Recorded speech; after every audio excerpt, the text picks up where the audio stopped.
Hello guys.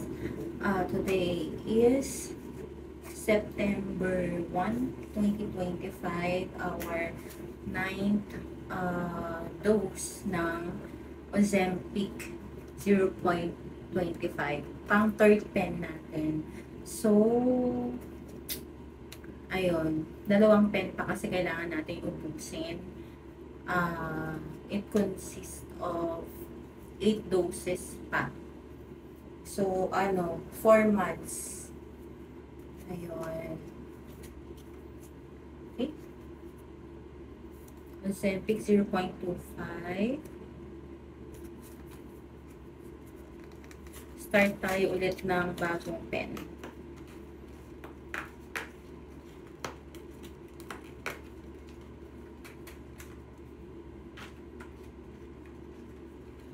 Ito siya. Ang ating bagong pen. Ang ating 4 na needles. Here. Kuha tayo ng isa. Yun yung gagamitin natin. Okay. Remove na natin yung takip niya. Clean natin alcohol swab.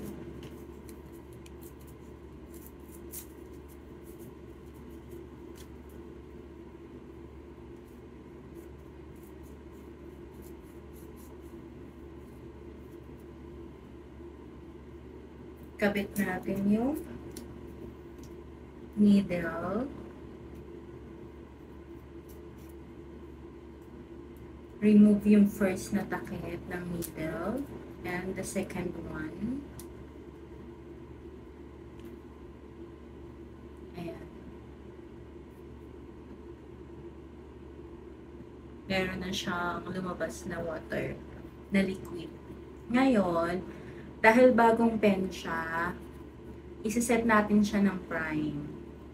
Hanapin natin yung guhit. Ayan po yung tinatawag na prime. Yan. Tapos, i-click natin to. Yan, nag-zero na siya.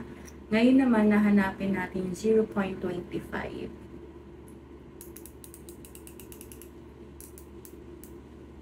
Yan. 0.25.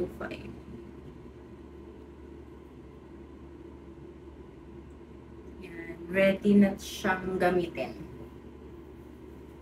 Okay. Hanap tayo ng area na madaling medyo may taba-taba pa. Last time dito naman tayo sa kabila.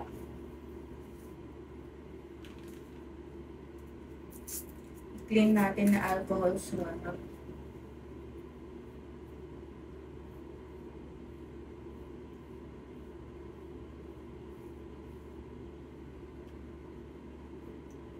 Okay, ready. Inhale. Push.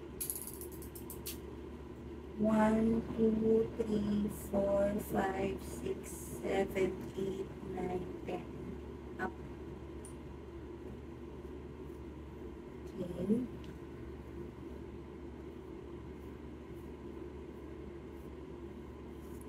Done.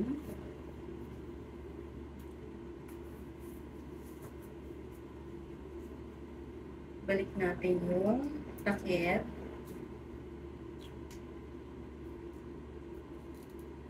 Tapon na ulit. Balik yung cover. Tapos i-store siya ulit sa refrigerator. Kasi meron pa tayong 3 dose dito. Yan. Ganyan lang siya.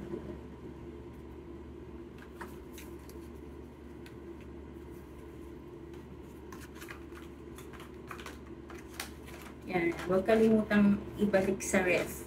Kasi parang store ng tama yung gamot. Ayan. Eto na siya guys. It's size 34. Ayan na siya. Mas lumuwang siya. Ayan. So, pwede mo siyang konti na lang. Hubarin mo siya ng hindi tinatanggal to. So, nagtanggal kasi ako ng belt. So, dati, dalawang butas lang nun yung belt ko. Tapos, yun, para ma-fit sa akin yung short. Pero ngayon kasi, 5 na butas na ng belt ko, yung inaano ko, up to the end na siya. So, wala na kasunod na butas. So, maghahanap ako ng pambutas ulit ng belt para magamit ko siya. Kasi, hindi ako nagsukat ng bewang pa ulit eh. Hindi ko sure kung anong size niya. Basta ang alam ko maluwang na. Kaya eto. So, super down na siya. Loose na loose na. Yan. Eto yung progress ng from first dose to 8 dose natin. Yan.